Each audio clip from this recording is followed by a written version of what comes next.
दरम्यान पुढची महत्त्वाची बातमी समोर येते म्हणजे शेतकरी नेत्यांची बैठक सुरू झाली असल्याचं बच्चू कडू यांनी सांगितलेलं आहे आणि अजून आमचा निर्णय झालेला नाही असं बच्चू कडू म्हणतायत। सरकारच्या प्रस्तावावरती आमची बैठक सुरू आहे असं सुद्धा बच्चू कडूंनी सांगितलेलं आहे। एकीकडे मुख्यमंत्र्यांनी सांगितलंय की सकारात्मक चर्चा झाली, मात्र बच्चू कडू यांची शेतकरी नेत्यांसोबत बैठक सुरू असल्याचं सांगतायत। अजून सुद्धा आमचा निर्णय झाला नाही असं बच्चू कडू यांनी सांगितलेलं आहे। उदय जाधव आमचे प्रतिनिधी आपल्याला अधिकची माहिती देत आहेत। उदय, एकीकडे सरकारकडून सांगितलं जातं की सकारात्मक चर्चा झाली, मात्र शेतकरी नेत्यांची बैठक सुरू आहे, अजून आमचा निर्णय झाला नाही असं कडू म्हणतायत।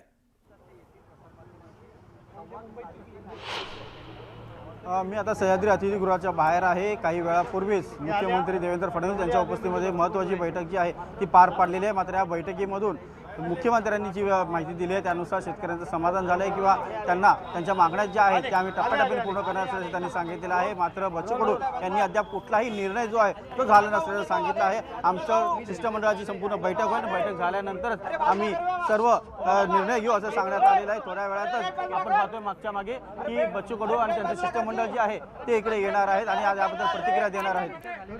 अरे दादा गेट काढ रे बाबा, तू मुद्दाम ओरडतो का कुमार? अरे तू मुद्दाम ओरडतोस का? सगळ्यांचा लाईव्ह चालू आहे, तू का आरडाओरडा करतोय? लाईव्ह मध्ये तुझा आवाज तर आपण दृश्यांमध्ये बघतोय बच्चू कडू आपल्याला दृश्यांमध्ये येताना बघायला मिळत आहेत।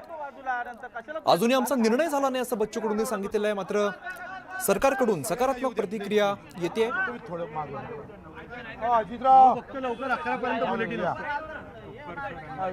बच्चू कडू नेमकी काय भूमिका मांडणार हे पाहणं महत्त्वाचं असणार आहे। आंदोलनासंदर्भात काय निर्णय घेतला जातो हे पाहणं सुद्धा आता महत्त्वाचं असणार आहे। बच्चू कडू यांची शेतकरी नेत्यांसोबत बैठक पार पडली आणि बैठकीनंतर आता बच्चू कडू माध्यमांशी संवाद साधताय।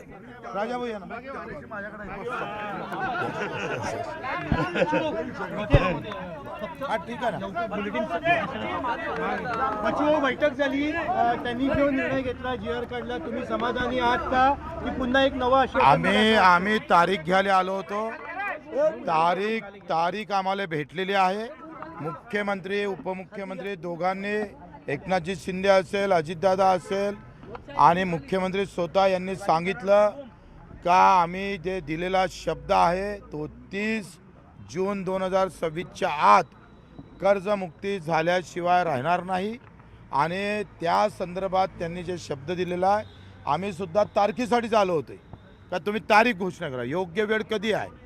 त्यांनी योग्य वेळ दिलेली आहे आणि त्याच्यामुळं आम्ही आत्ता तरी समाधानी आहोत। बाकीच्या सगळ्या संदर्भात त्यांचा आम्ही आभार मानतोय।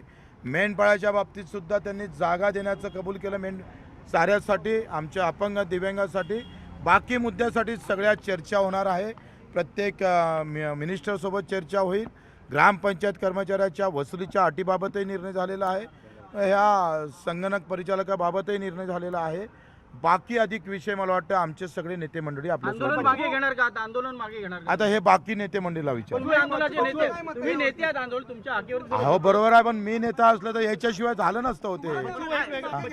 तुम्ही म्हणाला होता की श्रीमंत जे सदन शेतकरी आहेत त्यांना कर्जमाफी देऊ नये किंवा आता मला कर्जमाफीची गरज नाही आहे। बच्चू कडू म्हणून मला 70,000 रुपये मानधन भेटतं, मी कसं कर्जमाफी घेऊ? काय गरज मला? लक्षात घ्या। आणि म्हणून मला असं वाटतं का ज्याला 1-1 लाख रुपयापर्यंत पेन्शन असेल, जे व्यापारी, मोठे व्यापारी असेल, अशा लोकांना कर्जमाफीची गरज तर नाहीच आहे। कोरा होणारच, कोरा करावाच लागन। नागपूरमध्ये आंदोलन वाट पाहत आहे तुमच्या निर्णयाची, तुमचा ते आता आमची फ्लाईट चुकली, उद्या सकाळी जातो। लाईव्ह बघते सर्व ते आंदोलक, सर्व आंदोलन लाईव्ह बघते। ते आंदोलकांना आता मला वाटतं तूर्त, मला वाटतं सगळे निर्णय मी केले तर यांना तुम्ही काही विचारलं पाहिजे का नाही? सगळं मलाच विचारणार।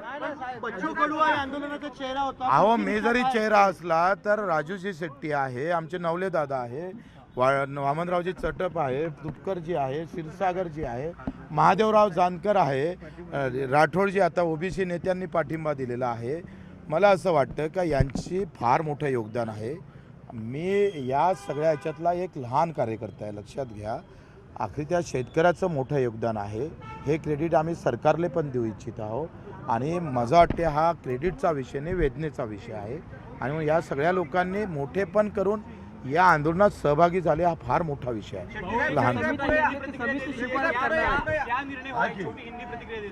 30 जून 2026 के अंदर 7-12 कोरा होगा, ये आश्वासन हमको सीएम साहब ने डिप्टी सीएम ने दिया है। अभी आंदोलन कंडीशन भी रखी है उसके लिए, किसको वो मिलेगा, कंडे- किसको नहीं मिलेगा, कितने क्षेत्र को मिलेगा। देखो अभी हम काय को आए थे, तारीख के लिए आए थे।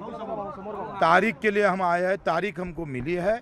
अभी तक तारीख सरकार नहीं बताती थी। क्या बोलती थी सरकार, अभी टाइम आने का है।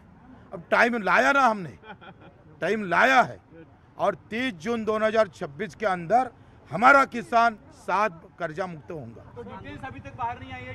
डिटेल्स अभी कैसे सामने आएगा? अभी उसके लिए थोड़ा बैठना पड़ेगा ना। आंदोलन क्या जारी रहेगा? अब आंदोलन काय के लिए करें?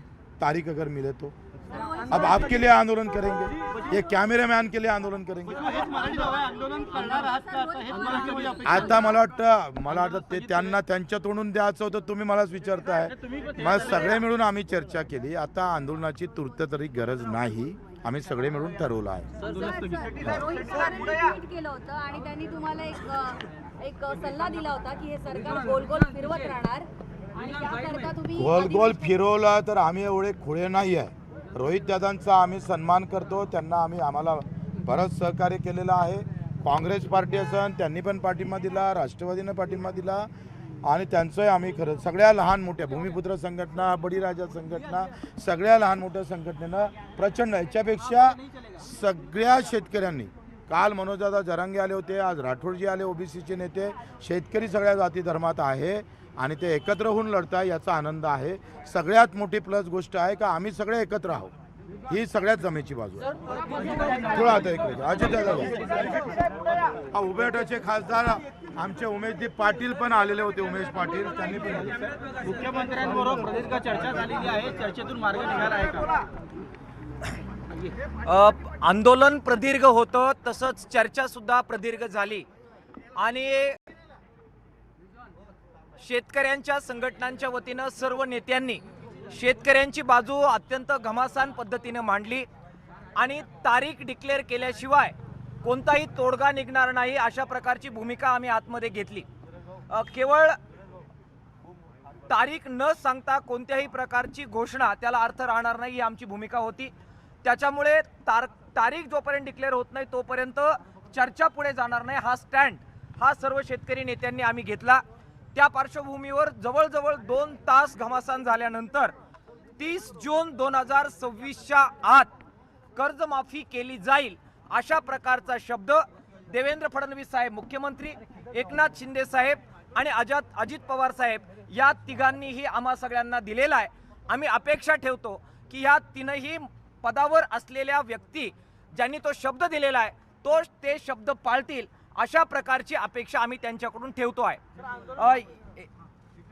30 जून 2026 हा कालावधी यासाठी मान्य करण्यात आला की जर आपण ही तारीख ठरवली असती तर अतिवृष्टीमध्ये आत्ता जे नुकसान शेतकऱ्यांचं झालेलं आहे ते शेतकरी कदाचित याच्यातून वंचित राहू शकले असते।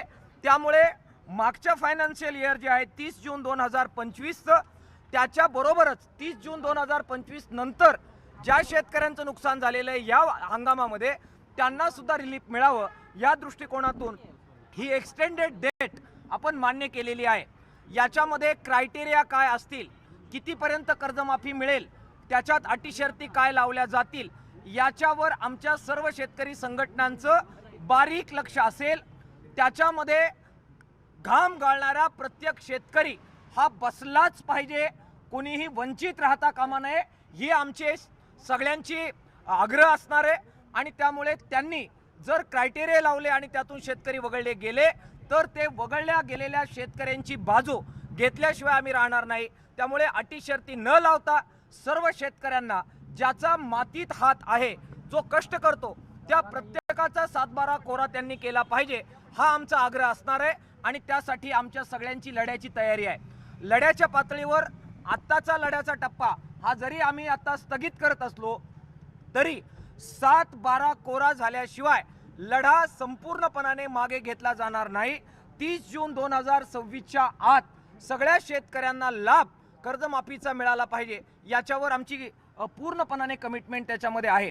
या व्यतिरिक्त खरेदी केंद्र सुरू करा ही आमची मागणी होती, त्याच्याबद्दल त्यांनी सांगितलं की तातडीनं त्याबाबत आम्ही निर्णय करतोय।